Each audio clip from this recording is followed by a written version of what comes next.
തെരഞ്ഞെടുപ്പ് അടുക്കുന്നതോടെ കൂടുതൽ പേർ ബി ജെ പിയിലേക്ക് എത്തുമെന്ന് പത്മജ വേണുഗോപാൽ. ബി.ജെ.പി. അംഗത്വം സ്വീകരിച്ചതിനു ശേഷം ആദ്യമായി മുരളി മന്ദിരത്തിലെത്തിയപ്പോഴാണ് ഇക്കാര്യം പറഞ്ഞത്. തൃശൂരിൽ സുരേഷ് ഗോപി തന്നെ വിജയിക്കുമെന്നും കെ മുരളീധരനടക്കം ബി.ജെ.പിയിലേക്ക് എത്തേണ്ടി വരുമെന്നും പത്മജ പറഞ്ഞു.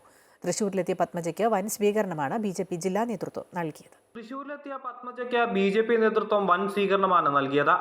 കോൺഗ്രസിനെതിരെ രൂക്ഷമായ വിമർശനമാണ് പത്മജ ഉന്നയിച്ചത്.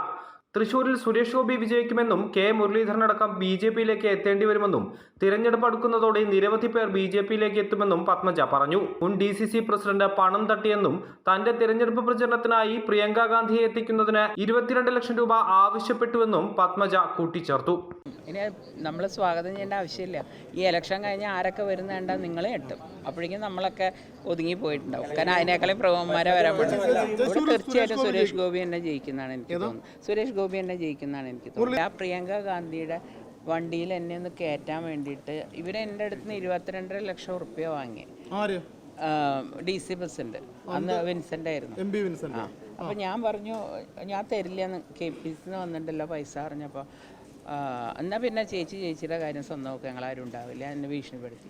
തൃശൂരിൽ തന്നെ ചതിച്ച കോൺഗ്രസ് നേതാക്കൾ മുരളീധരന്റെ ഇരുവശവും ഉണ്ടായിരുന്നു. തന്റെ അമ്മയ്ക്കെതിരായ പരാമർശത്തിൽ മുരളീധരൻ പ്രതികരിക്കാതിരുന്നത് വേദനയുണ്ടാക്കിയെന്നും പത്മജ പറഞ്ഞു. എനിക്ക് ഒറ്റ സങ്കടം മാത്രമേ ഉള്ളൂ. എന്നെ തോൽപ്പിക്കാൻ നിന്നതിൽ 2-3 പേര് മുരളിയേട്ടൻ്റെ ജീപ്പിൻ്റെ കൂടെ അപ്പുറം ഇപ്പുറം നിൽക്കുന്നുണ്ട്. അതാരാ നിങ്ങൾ കണ്ടുപിടിച്ചത്? 11 മണിയോടെ കെ കരുണാകരന്റെ സ്മൃതി കുടീരമുള്ള മുരളി മന്ദിരത്തിലേക്ക് എത്തിയ പത്മജ പിന്നീട് ബി.ജെ.പി. ജില്ലാ കമ്മിറ്റി ഓഫീസും സന്ദർശിച്ചു. അമൃത ന്യൂസ്, തൃശൂർ.